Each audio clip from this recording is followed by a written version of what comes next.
Good morning, good afternoon, good evening from wherever you're going to be watching this wonderful episode that I am dropping again.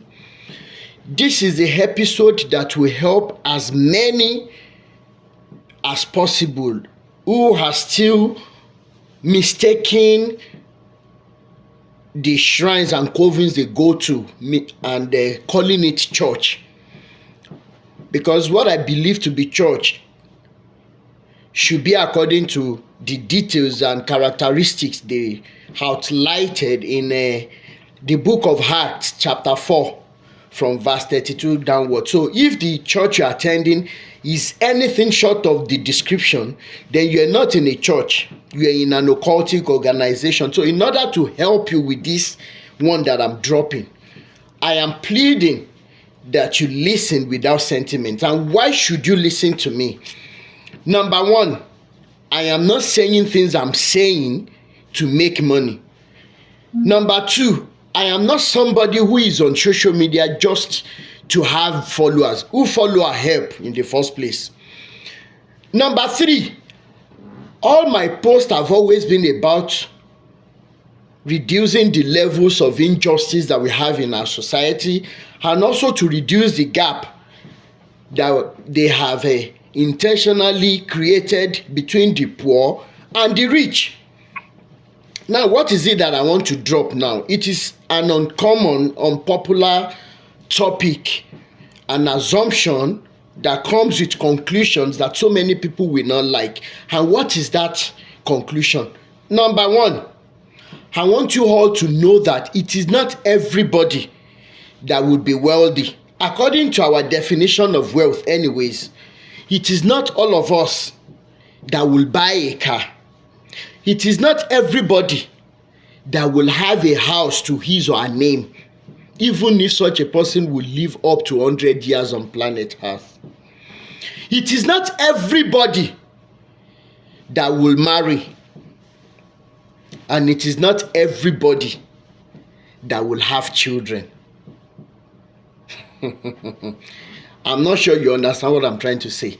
If you have this understanding that it is not all of us that will have these things that we pray for, or that we hope that when we go to church and pray and shout at God that He will do it, immediately you have the understanding that it's all of us that will have these things.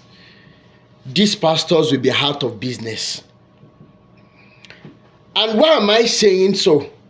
Despite the fact that it is not everybody that will have these things I've mentioned that we're running after: good jobs, houses, cars, marriage, children. Everybody is designed to have peace of mind. Unfortunately, that peace of mind can never be to anyone who is lacking contentment. You don't understand what I'm trying to say. If you are contented with the little you have, these pastors will be out of business. Number two,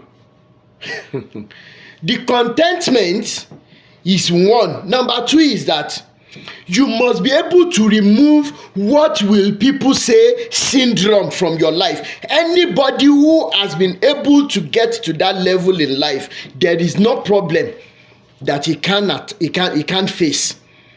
So two things: contentment. Number two, removing the syndrome of what will people say. Once you are able to remove these two things, hey, if I'm not married, what will people say? If I don't have child, what will people say? If I don't have good job, what will people say? If I don't do this, that is what is killing so many of us, and that is why we keep going from one prayer meeting to another. And I'll tell us today, it takes constant practice to come up to that level. And like I once said, I've had my own experiences, and God has helped me to grow up to that level. And that is why you will never look at our TikTok. I will never join those pastors that are singing fake visions. I was watching one yesterday. TikTok brought it. The guy was prophesying to a lady that the lady was or is in a relationship, and that the relationship, that she should stop the relationship. Do you know what the girl said? Said, but pastor, I'm married though. What is that lady looking for? And most of the problems that we're claiming we're having, they are man-made problems. So I am begging you, begin to accept this in your subconscious. Somebody who doesn't have a child will still live life the way he or she should.